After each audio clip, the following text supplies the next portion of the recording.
Salut, salut. Et on va démarrer. Bienvenue à vous les requines et les requins. Bienvenue pour cette troisième émission, jamais 203. Espérons qu'on pourra dire jamais 304, 105, 106. Mais donc voilà, c'est la troisième émission, elle est enfin là. Normalement, tout fonctionne correctement, c'est-à-dire que vous m'entendez, ce qui est quand même pas mal. C'est mieux que la dernière fois. Eh bien, on va pouvoir tranquillement se mettre au jeu. Alors, on va au jeu, non. Enfin, si, on va découvrir quelques jeux. On va se mettre une petite musique de Noël et on va pouvoir démarrer tranquillement. J'espère que vous allez bien, tous et toutes, et que tout se passe bien pour vous. Donc, comme je le disais, voilà, c'est la troisième. La deuxième émission a eu quelques petits problèmes techniques au niveau du son. Évidemment, j'ai viré tout le staff de la régie parce qu'ils avaient fait n'importe quoi. C'est totalement faux. C'est moi qui avait un petit peu foiré. Mais bon, j'ai trouvé la cause du problème en dehors de moi. Donc normalement c'est réglé, ça ne devrait plus arriver. Ça c'est déjà une bonne chose. Sinon en dehors de ça, eh bien donc pour ce troisième numéro, alors forcément un 23 décembre, il n'y aura pas d'invité. C'était un peu compliqué de trouver quelqu'un et de, de déranger quelqu'un le 23 décembre pour faire une interview. Donc pas d'interview ce soir, donc ce sera un numéro un peu plus court, une émission sans doute plus courte que les autres, hein, étant donné qu'il n'y aura pas d'interview. Mais ne vous inquiétez pas, parce que en fait, dès les prochains numéros, on retrouve le principe de l'interview. Je peux vous en parler maintenant. Donc normalement d'ici 2 semaines, nous recevrons Sian Malherbe, qui est un créateur, auteur, qui a créé un univers Medfan, dans lequel il fait des GN, des grandeurs nature, du JDR sur table, et pour lequel aussi il écrit une série de romans, une trilogie je crois. D'ailleurs dont le deuxième tome est actuellement en financement participatif sur Ulule je pense. Donc on le recevra début janvier pour discuter de tout ça et de son côté un peu cross-platform, un peu transludique. Et puis donc fin janvier, normalement je recevrai Maxence Albanel, qui est l'auteur du jeu de rôle Le Domaine de Sid Mills, entre autres, et qui a aussi fait récemment un financement autour d'un petit livre pour apprendre à dessiner un peu d'architecture, pour agrémenter ces parties de jeu de rôle de quelques illustrations sympathiques. Donc voilà, donc lui on le recevra normalement fin janvier. Donc d'ici 4 semaines, 4 semaines environ. Donc voilà. Quant à nous, ce soir, nous allons discuter de Noël, évidemment. C'est la période, il le faut. Donc là, l'idée, ça va être de faire un petit tour d'horizon sur Internet, de tout ce qui se fait autour de Noël et autour des jeux de rôle. Donc quelques jeux de rôle qui ont vraiment pour thème Noël, et puis quelques scénars, quelques idées que j'ai trouvées comme ça en me baladant sur le net. Et sans doute qu'à la fin, une fois qu'on aura fait ce petit tour, je vous donnerai un ou deux pitchs, des petites idées comme ça pour certains univers, pourquoi pas lancer un scénario avec vos joueuses et vos joueurs. Donc si on s'attaque un petit peu à... Alors... pof, pof, pof. on va aller remonter ça.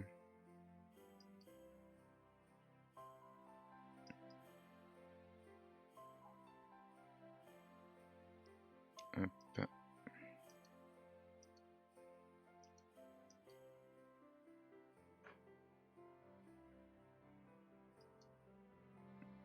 Hop.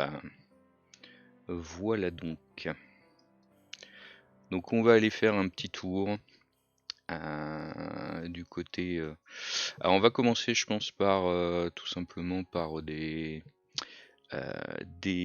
jeux. Donc j'ai trouvé ça sur Itch.io, enfin un site qui proposait justement des jeux de rôle de Noël. Donc le premier se nomme Conte de Noël. Donc il est plutôt à destination des petits, je pense. Alors, on va faire un petit instant lecture, on va lire, on va regarder ça ensemble.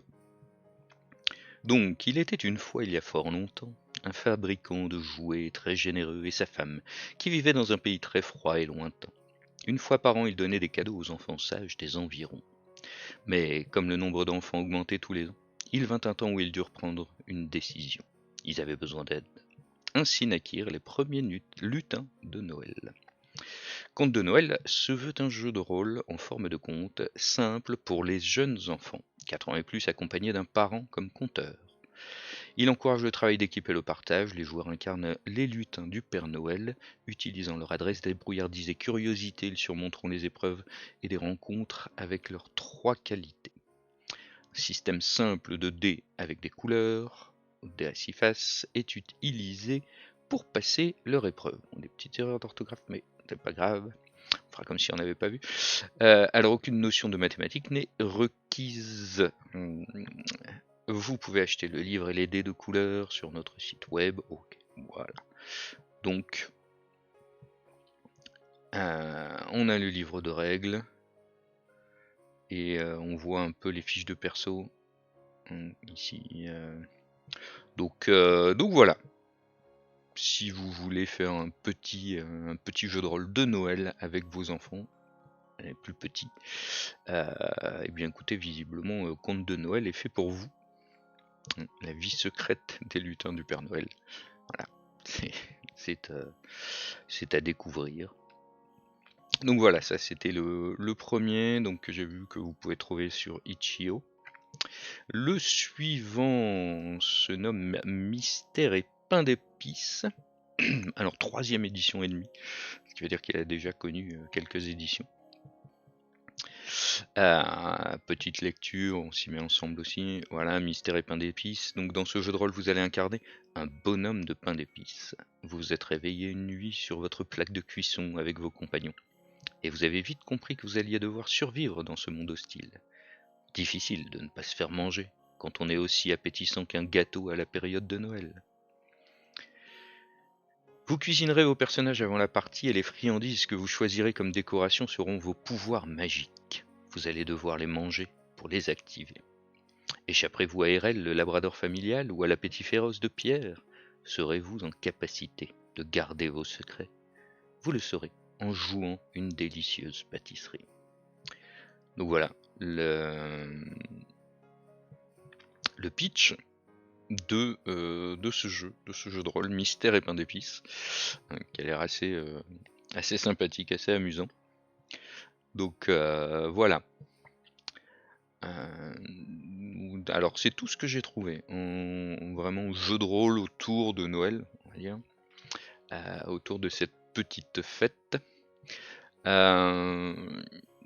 Du côté des scénars, alors je n'ai pas mis de côté, enfin il y a Cubicle 7 qui a mis à disposition un scénario, mais payant du coup là aussi, autour de Mondsteel, qui est la fête dans Warhammer, qui est la fête de l'hiver. Donc ça vous pouvez le trouver sur le site de Cubicle 7 en anglais uniquement pour l'instant. Donc petit scénario, il doit être à 3-4 euros, je pense. Si ça vous intéresse dans l'univers de Warhammer, pour cette fête du solstice d'hiver. Sinon, si on continue, alors à télécharger, alors on va essayer de, hop, c'est ça, voilà. Vous avez le Père Noël est un rôliste, qui est un ancien e-book, donc chez PTG PTB, donc souvent autour de pardon, Powered by the Apocalypse. Donc PTG PTB qui fait beaucoup de traductions d'articles, etc. Et donc là, ils avaient sorti il y a quelque temps un petit e-book autour de Noël, donc avec un scénario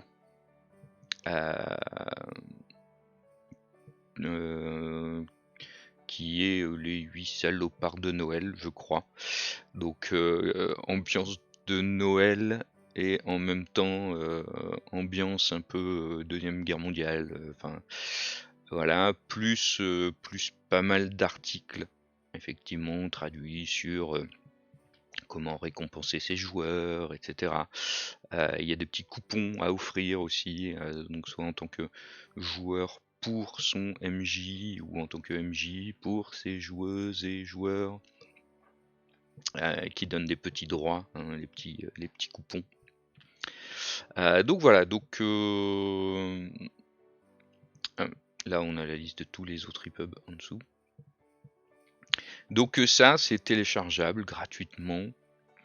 Et comme je vous disais, un scénar, plein de petits articles, des petites aides de jeu sympathiques. Toujours intéressant d'aller voir et d'aller jeter un petit coup d'œil là-dessus. Si on continue, qu'avons-nous encore? Alors celui-là que j'ai lu très rapidement. Donc petit scénario chez Overblog, la taverne aux bons rôlistes. Donc on a là aussi un scénario autour de Noël, où il va falloir, si je ne me trompe pas, empêcher... alors si on reprend le scénario, invité par Byron, adepte de l'improvisation théâtrale qui ne jure que par l'ambiance et adore les intrigues tarabiscotées et la psychologie torturée. Il écoute de la musique que personne d'autre ne connaît, qu'il inflige parfois en fond sonore d'ambiance à des joueurs. Cassius Belli, le grand mag, est mort. Byron, oui, alors c'était à la disparition de Cassius Belli. Byron est triste et invite ses joueurs à jouer chez lui, à savoir chez ses grands-parents. À la veille de Noël, pour un bon vieux Donjons et Dragons, un sapin de Noël bancal règne en maître dans le salon. Cossus. Poupoute le caniche dort sur le canapé vert, Pépé somnole dans le fauteuil, tandis que Mémé Gisèle prépare les gâteaux dans la cuisine en chantonnant. Et l'affreux petit Jérémie reste bloqué devant sa console dans sa chambre. Nous sommes à quelques heures du réveillon et Byron parle. Dans les antiques murs de la cité de Quatre-Vallons, les PJ rencontrent un vieil homme habillé en vieux magicien. Il est assis dans l'auberge de la Licorne d'Or, scrutant la salle, l'air de jauger la valeur des personnages présents. Il leur fait signe, leur avouant qu'il aimerait les charger d'une délicate mission. Dangereuse de surcroît, puisqu'aucun des aventuriers auxquels il l'avait confié ne furent revus de ce côté du multi-univers.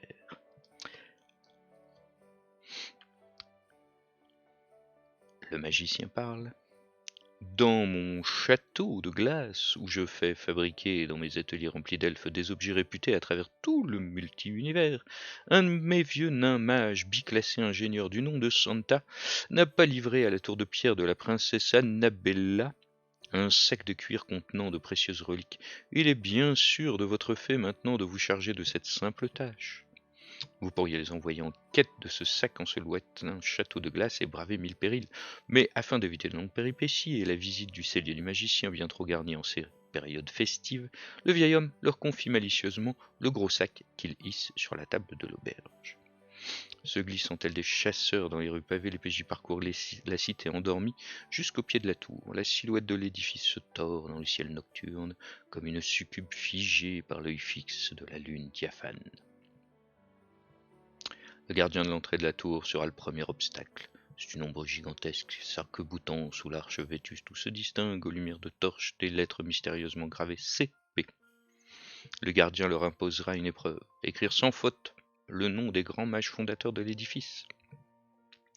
Il les lestera de 1 kg par faute d'orthographe. Heureusement qu'on l'a pas fait avec celui qui a écrit le scénar. Sous la forme de cailloux dans leur sac.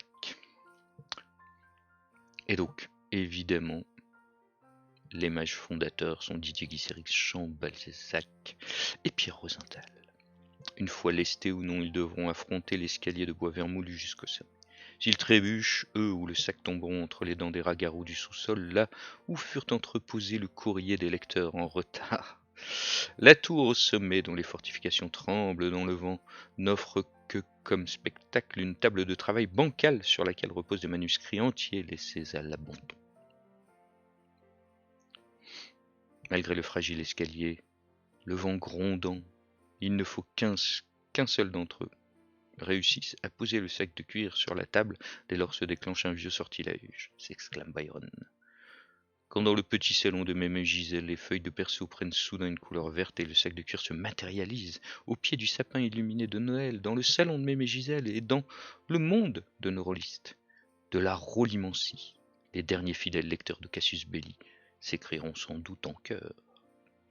Dès lors, le scénario se déroule dans le monde des rôlistes, dans la maison des grands-parents. On va pas tout lire, mais donc voilà le pitch. Et évidemment, il faut contrer Santa et aider le magicien qui n'est autre que le Père Noël. Donc voilà, un petit scénario de 2006 tout de même, ça ne nous rajeunit pas, hein, qui parle effectivement de la disparition de Cassius Belli, en tout cas de la première version. Donc voilà, un scénario de Noël avec une mise en abîme d'univers dans l'univers. Mais si ça vous intéresse, bon, je pense qu'avec une petite recherche sur la taverne au bon rôliste, vous trouverez ça facilement. Continuons. Alors, qu'est-ce qu'on a ici? Ah oui, un petit scénario pour Chronique oubliée Fantasy. Hop, le voilà. Donc, du fan-made. Donc, je l'avais trouvé effectivement sur le forum de Black Book. Neige, sucrerie et feu d'artifice. Donc, one shot ambiance Noël steampunk pour Chronique oubliée Fantasy. Donc, hop. Pareil, on va pas tout lire, mais voilà le petit contexte d'univers. Et puis le scénario. Alors scénario en 3 actes. Non, oh là là, 5 actes. Oh là là. Donc en 5 actes, effectivement.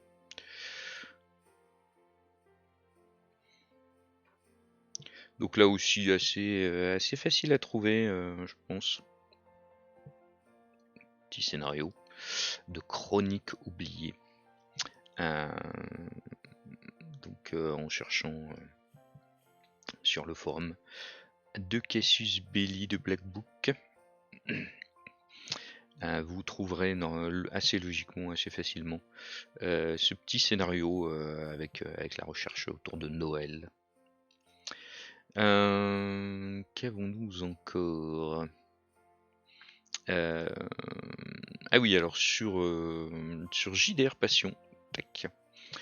Pareil, moteur de recherche, donc bon, je vous ai pas fait le tour et je suis pas allé les récupérer tous un par un parce qu'il y en avait quand même quelques-uns. Donc jeu de rôle Passion, si vous ne connaissez pas, petit moteur de recherche autour du jeu de rôle. Donc on peut chercher par mots-clés, on peut chercher donc voilà des choses pour des jeux de rôle particulièrement où on peut chercher des types, donc scénario, bestiaire, anecdote, lexique, etc., etc., etc. Donc là, je me suis permis de faire un petit peu une recherche de scénario autour de Noël. Comme vous pouvez le voir, 53 résultats trouvés, donc c'est pas rien. Sachant que le premier, la 3D de Noël, en fait, je l'ai retrouvé justement dans un vieux Casus. Donc, il me semblerait. Donc, pour In Nomine Satanis Magna Veritas, assez bien tombé lui aussi en termes de.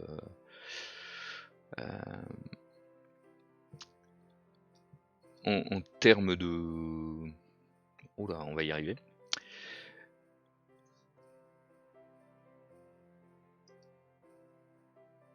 En termes d'univers fait pour Noël, pardon, voilà, on y est. Alors ensuite on a un scénario pour Anoé, pour Shade, très sympathique aussi, un petit scénario pour la méthode du Dr Chestel, mais je suis pas sûr que ça se passe à Noël, parce que là on est plus sur un nom. Mais donc je vais pas aller voir. Pour Cops, Final Frontier, Hollywood, Cthulhu évidemment. Alors pareil, le Polaris ne tient pas de Noël. Mage, l'Ascension, oui, effectivement, là aussi un petit scénario. Hop, si on continue, là, ici par contre, on a un scénario encore de la méthode du Dr Chestel, qui lui visiblement parle un peu plus de Noël. Alors en plus, enfin, à voir, mais vous n'êtes sans doute pas sans savoir qu'un jeu récemment passé en financement participatif avait pas mal de ressemblances avec le jeu de la méthode du Dr Chestel, donc il y aura peut-être des scénarios à récupérer comme cela. Alors Berlin 18, évidemment, Sion, Cthulhu, Mage. Cthulhu, il y a beaucoup de choses autour de Cthulhu et de Mage. Hop. In Nomine Satanis. Un château Falkenstein. Donc pourquoi pas. Là aussi, enfin voilà, on a affaire à des vieilles choses, mais Château Falkenstein est ressorti il n'y a pas si longtemps que ça, pardon, en version française, et donc bah voilà, pourquoi pas un petit scénario autour de Noël si vous jouez à Château Falkenstein. Vampire, évidemment, Chaos, In Nomine Satanis, Amnesia.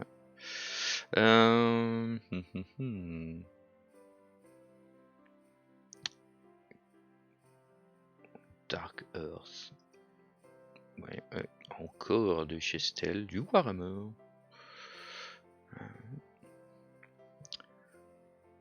Cats. Pour Cats la mascarade. Donc là aussi spécial autour de Noël. 4 vallons. Encore Cats. Ben voilà, vous voyez, il y a quand même de quoi faire là, en fonction de vos jeux. Si on fait tout le tour, voilà. Même Ravenloft, c'est terrible. Maléfice, le bon vieux Maléfice. Shadowrun. Ah, je crois qu'on a fini, on a fait le tour. Bon, voilà, donc vous voyez là, vous avez de quoi faire en fonction des jeux qui vous intéressent, que vous maîtrisez. Il y a pas mal de choses, et même des choses finalement très utilisables avec des jeux récents, K4, Château Falkenstein, bon, Cthulhu, on n'en parle pas. Donc oui, ça ne manque pas, et je vous dis la méthode du Dr Chestel, qui peuvent être, à mon avis, facilement récupérables. Donc voilà. Qu'est-ce que j'ai encore? Là, je pense que j'ai à peu près fait le tour. La taverne au Brandiste. Les jeux, ouais. Bon, je crois qu'on a à peu près fait le tour. Alors il y a une chose aussi, je pouvais pas passer à côté, même si en réalité je pense que ça devient un peu difficile de le récupérer, malheureusement, pour des questions de droit, hein, mais c'était une campagne, hein, on parlait de Cassius Belli. Une incroyable campagne autour du numéro 100 de Cassius Belli, qui s'appelait le Réseau Divin, et alors qui ne parle pas de Noël en soi, mais qui parle plutôt du Nouvel An, en tout cas du mois de décembre 1999. Et cette campagne était sortie donc dans Cassius Belli sous forme d'épisodes, donc à partir du numéro 100. Ils avaient fait donc 3 épisodes à chaque fois, et c'était à l'époque, je pense que c'est clairement en termes de scénario, de campagne, ça a été le truc le plus important chez Cassius Belli, parce qu'ils ont fait ils ont fait pas mal de jeux de rôle, d'univers de jeux de rôle. Il y avait beaucoup de scénars qui sortaient tous les mois. Il y a eu des scénars long métrage, il y a eu des scénarios qui s'enchaînaient, des suites, etc. Mais pour être tout à fait honnête, je pense pas qu'il y ait eu quelque chose d'aussi grand, d'aussi important que le Réseau Divin à cette époque. Et donc le Réseau Divin, c'est donc une espèce de campagne menée un petit peu comme des épisodes de séries télé, ambiance paranormale, contemporain, occulte contemporain, autour du passage à l'an 2000. Donc est-ce que ce serait adaptable encore aujourd'hui? Je ne sais pas. Parce que bon, l'an 2000, c'était quand même quelque chose, hein, le passage à l'an 2000, et toutes ces peurs qu'on a pu avoir. Je ne sais pas si vous avez connu, si vous l'avez vécu, mais voilà, la peur du bug de l'an 2000, plus toutes les peurs un peu moins rationnelles sur la fin du monde, etc. Enfin bref, forcément, Cassius Belli s'en est saisi, et donc Patrick Bousquet et Christophe Debien en ont fait une série. Donc vous voyez là, hein, je vous ai trouvé le cénotaphe qui reprend, donc là il n'y a pas moyen d'aller chercher les scénars, mais vous savez où ils étaient et où ils avaient été trouvés. Donc voilà, le 100, 101, 102, 103, tac, 7, 8, 9, et puis après 10, 11, 12. Alors pour moi, je pensais que ça s'arrêtait à 12, je croyais qu'il y avait que 12 épisodes, mais visiblement il y a eu 13, 14, 15 et 16, 17, 18, mais qui était en fait une suite. Je pense qu'il y a une clôture, pardon, une clôture à la fin de l'épisode 12 du Réseau Divin, puis une suite avec les épisodes 13, 14, 15, 16, 17, 18. Donc voilà, mais donc ça, si vous avez la possibilité, si vous jouez voilà, un univers un peu fantastique, contemporain, paranormal, un peu occulte, ça reste quand même un truc un peu mythique. Alors moi j'en ai encore quelques-uns, hein, de l'époque, donc dans les scénars Cassius Belli, hein, donc là moi j'ai toute la première partie. Enfin il me manque les épisodes, les derniers épisodes, je pense. Je dois avoir 1, 2, 3, 4, 5, 6, c'est ça, et puis 7, 8, 9. Je n'ai malheureusement pas les épisodes 10, 11, 12, donc j'ai même pas la clôture de la première partie, c'est très triste. Et je vous disais justement, oui, la 3D de Noël pour Magna Veritas, ici aussi, dedans. Euh, donc voilà, je pouvais pas passer à côté parce que clairement, ambiance de fin d'année, pour moi c'est vraiment un des scénars en termes un peu occulte contemporain, enfin paranormal contemporain, qui a marqué les esprits dans l'an 2000. Et, et je vous dis, c'est un des trucs les plus gros en termes de scénario qu'a pu produire Cassius Belli. Donc voilà. Voilà. Encore une fois, si vous avez la chance de pouvoir les récupérer, parce que sur le net ça devient quand même compliqué de les récupérer, surtout n'hésitez pas, jetez-vous dessus, parce que c'était vraiment pas mal. Alors revenons à nos moutons. Hop. Tac. Et on fait disparaître la page web. Et nous allons bon, on va peut-être discuter un peu. Je vous avais dit, voilà, je peux vous proposer quelques petits pitchs auxquels j'ai réfléchi. Voici quelques temps. Là aussi autour de Noël. Donc encore une fois, c'est pas construit, c'est vraiment des petites idées comme ça. Notamment, alors par exemple en Medfan. Sur le Medfan, je m'étais dit, bah tiens, pourquoi pas imaginer les personnages aventurières et aventuriers qui arriveraient dans un petit village au cœur de l'hiver, petit village un peu abandonné, et en proie à une grande peur, alors que, bah, effectivement, voilà, le solstice d'hiver approche, parce que ce village, chaque année, à la même période, est envahi par une espèce de petite wag, hein, une petite horde d'orques et de gobelins, donc qui serait par exemple mené par un vieil orc barbu avec un grand chapeau rouge, qui serait sur un traîneau transporté par des loups. Et là, on pourrait imaginer, alors il y a deux possibilités. Il y a la possibilité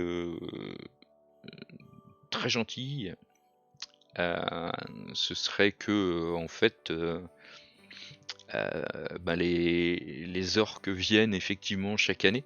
Alors il y a jamais de meurtre, de massacre, de trucs comme ça. Et donc en fait ils peuvent venir tout simplement pour ils arrivent dans les maisons, ils mangent tout ce qu'ils trouvent à manger, et puis en fait ils laissent des espèces de détritus. Enfin en tout cas c'est comme ça que les villageois le voient. Et des trucs qui ressemblent vaguement à des poupées faites en os, en bout de bois, en chiffon tout sale. Voilà, des fausses armes, là aussi en bout de bois. Enfin, et ils déposent tout ça dans les maisons. Puis une fois qu'ils ont tout mangé et qu'ils ont déposé tout ça dans les maisons, ils repartent. Alors en hurlant, en chantant. Et donc ça effraie énormément les villageois. Mais la réalité, c'est tout simplement que voilà, c'est juste une wag fort sympathique qui ne cherche qu'à se faire bien voir finalement et à avoir des relations correctes avec le village, et qui donc met en place cette espèce de petits rituels tous les ans où ils offrent des cadeaux. En fait, ils offrent des cadeaux aux humains et en échange, bah, ils prennent un peu de nourriture. Donc voilà, il faut rappeler des choses. Donc pareil, donc à voir comment ça peut être vu, perçu et réglé par les aventurières et les aventuriers. Autre possibilité aussi, ce serait qu'en fait cette petite wag, en réalité, en fait, très pauvre, elle a un rituel de fête où ils doivent offrir des cadeaux à leurs petits. Et ils vont se servir tout simplement dans le village des humains. Et donc là, c'est l'inverse. Donc ils entrent dans les maisons, ils volent des trucs, et en échange, en fait, ils laissent de la bouffe, mais bon, forcément, c'est de la bouffe d'orques. Donc là aussi, ça fait un peu plutôt détritus et déchets. Et donc les humains n'aiment pas ça du tout. Et là aussi, bah, voilà, à voir comment c'est réglé par les aventurières et les aventuriers qui découvrent ça, est-ce qu'ils vont comprendre ce qui se passe réellement, etc. Donc voilà, par exemple, autour d'un scénar, voilà, Medfan autour de Noël, ce serait une possibilité, par exemple. Après, j'avais aussi une autre idée. Donc là, c'est un peu plus spécifique, je dirais, autour de Méga, le messager galactique ou Empire galactique, ou en tout cas un, un monde où il y a un multivers, où il y a des univers parallèles, ou à la limite des déplacements spatio-temporels. Ça pourrait presque être aussi imaginable avec Valérian, hein, qui devrait bientôt arriver. Mais bon, voilà, comme moi je suis plus je suis un MJ de Méga à la base. J'avais imaginé en fait, surtout avec Méga 5, donc qui met en avant en fait les déchirures entre les univers qui conduisent à restreindre les déplacements, etc. Enfin bref, pour essayer de refermer ces trames là. On pourrait imaginer en fait que il y a un vaisseau cargo, donc qui est en charge de livrer des cadeaux sur Terre, mais sur une Terre parallèle en fait, et une Terre parallèle qui serait NT6, donc niveau technologique 6, c'est-à-dire très très très avancé, bien plus que la nôtre. Et en fait, sans s'en rendre compte, ce vaisseau cargo Amazon aurait traversé en fait une brèche d'univers, et serait arrivé dans notre univers ou dans un univers quelconque, mais où la Terre serait à peu près au même niveau technologique que nous, et s'apprêterait à déverser des cadeaux de Noël absolument pas adaptés technologiquement.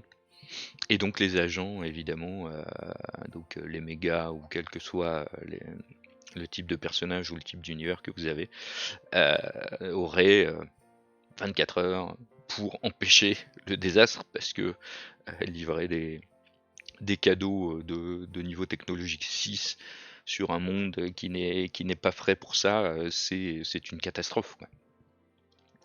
Donc voilà, une possibilité, voilà, de scénario aussi, je pense assez amusante, une course poursuite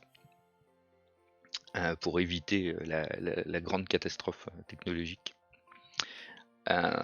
Enfin, bah, le dernier pitch que j'aurais serait plutôt sur de l'anticipation un peu cyber,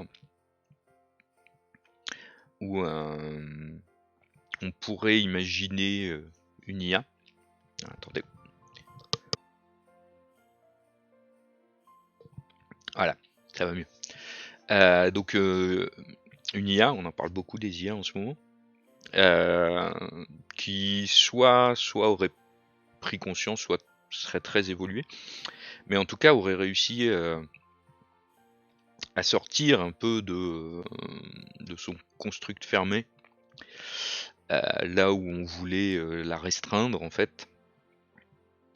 Et en fait, cette IA aurait un peu justement le syndrome du Père Noël, qui pourrait très vite, qui pourrait finir par dériver, on en reparlera. Mais le double syndrome, c'est-à-dire du Père Noël et Krampus, quoi. un peu des deux, et elle décide de féliciter les gens qui ont bien agi et de punir ceux qui ont mal agi. En premier lieu, dans l'entreprise où elle a été créée, et où elle va commencer à faire des dégâts contre les personnes qui ont cherché à lui nuire ou à l'empêcher de se développer, et au contraire apporter de l'aide et du soin à ceux qui l'auraient aidé, qui l'auraient créé, etc. Et donc voilà, bon, ça pourrait être une base, voilà, une enquête à mener, parce que effectivement il se passe des choses bizarres dans cette boîte, dans cette entreprise. Il y a des gens qui se retrouvent ruinés, voire des gens qui meurent, des gens qui se retrouvent avec un compte en banque plus que florissant, on comprend pas bien pourquoi. On pourrait même imaginer en fait que cette IA ait recruté des mercenaires ou un gang de lutins. Ils s'appelleraient les lutins, qui seraient là pour prêcher la bonne parole et puis apporter les cadeaux ou apporter les punitions. Et donc voilà, c'est une enquête donc sur quelque chose de très fermé au départ, et puis petit à petit elle prend confiance, elle commence à agrandir son jardin d'études, si si les PJ ne font rien ou ne trouvent pas, et s'ouvre au reste, et commence effectivement, on sort presque du Père Noël là, hein, et on arrive sur une IA qui se prend un peu pour Dieu et qui donne les bons points et les mauvais points à qui elle veut. Donc là aussi à voir comment les PJ réagissent, comment ils comprennent ça, et comment l'IA réagit face à ces personnages. Donc voilà, encore une petite idée, là aussi autour de Noël, autour des cadeaux, etc. Donc n'hésitez pas, si ça vous intéresse, si les idées vous plaisent, à les utiliser, et puis pourquoi pas à me dire ce que vous en avez fait, si vous l'avez transformé, gardé tel quel, ce qu'ont fait les joueuses et les joueurs avec qui vous étiez. Ça me fera énormément plaisir. Écoutez, je vous avais dit, hein, ce sera un petit live assez court, donc c'est effectivement le cas. Forcément, pas d'interview, pas de news non plus, hein, donc j'ai pas du tout tapé dans les news, pour la bonne et simple raison que c'est Noël pour tout le monde, et que on a déjà tous dépensé notre argent. Donc je vais pas vous donner des idées encore d'argent à dépenser. Euh, donc ouais, je me suis dit bon, là on ne va pas faire de trucs autour des news, des nouveautés et de son argent à dépenser. Mais dans 2 semaines, pas de souci, on repartira là-dessus. Dernière petite chose, alors je vous dis, je ne vais pas vous faire dépenser de l'argent, mais en même temps, comme je vous avais dit, nous aurons la chance de recevoir Sien Malherbe dans 2 semaines environ, et bien tout simplement, dans 2 semaines en fait, le financement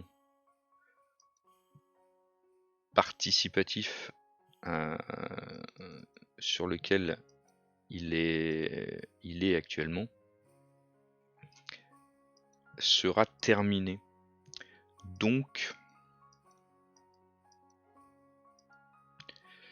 Donc je me disais que ce serait peut-être une bonne idée. Je suis désolé, j'arrive pas à faire 2 choses en même temps, hein, donc forcément, je vous parle, en même temps que j'essaye de retrouver la page, donc forcément je galère. Mais donc oui, voilà. Je pense que le financement participatif, ouais, c'est ça, il reste 8 jours, donc dans 2 semaines, ce sera terminé. Donc juste, je vous présente rapidement le, son financement actuel qui est autour de son 2e tome, donc dans l'univers de Gargillon.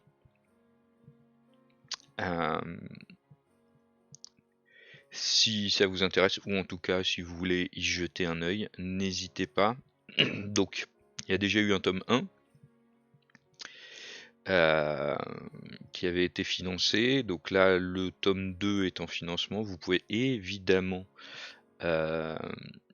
faire le financement pour recevoir les 2 tomes.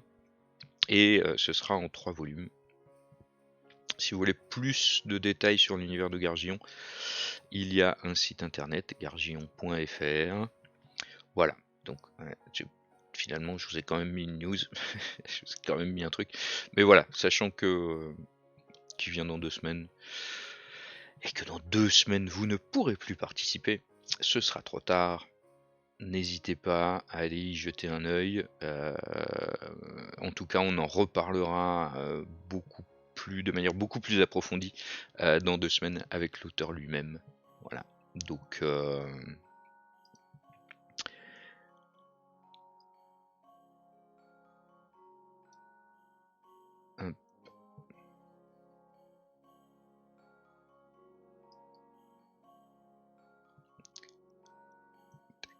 et je pense que c'est là-dessus que nous allons nous quitter.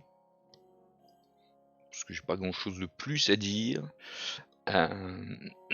Donc, dès que j'ai la date et l'heure exacte à laquelle on fera l'émission, donc autour du week-end du 6, 7, 8 janvier, je mettrai ça sur les réseaux, notamment sur Facebook. N'hésitez pas d'ailleurs à suivre la page Facebook de l'émission JDR-DRJ que vous trouverez assez facilement parce que du coup je passerai par là pour donner les informations. Pareil pour l'émission dans 4 semaines avec Maxence. Je vous donnerai les informations dès qu'on aura choisi exactement la date et l'heure à laquelle on fera l'émission JDR. J'essaierai aussi sur Twitch de mettre un petit planning. Comme ça, vous aurez aussi en passant sur ma chaîne, vous pourrez voir aussi une fois que ce sera décidé à quel moment auront lieu les prochaines émissions. Donc voilà.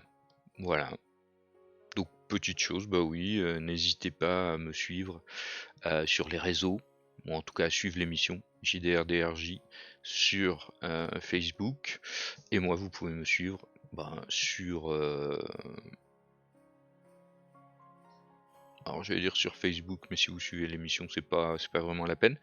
Mais au moins sur Instagram, sur Twitter encore pour l'instant. Vous pouvez me suivre sur Mastodon aussi, alors j'ai pas mis le lien ici pour l'instant. Et si vous êtes plus fanatique de Mastodon que d'autres choses, n'hésitez pas. Ça doit être Yellow Shark aussi, ou Yellow Shark 75. Donc vous pouvez me suivre aussi, et je mets aussi les infos sur Mastodon. Donc sur Facebook, Twitter, Mastodon et Instagram.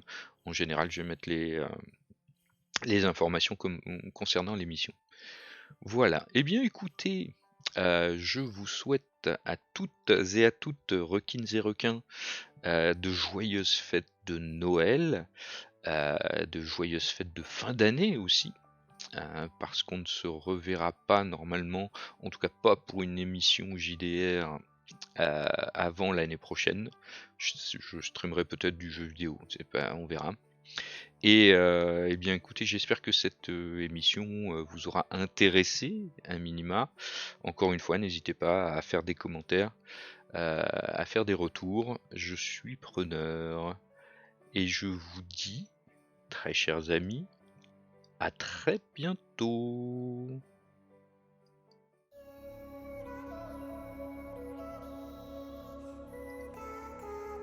Yeah, le MAN.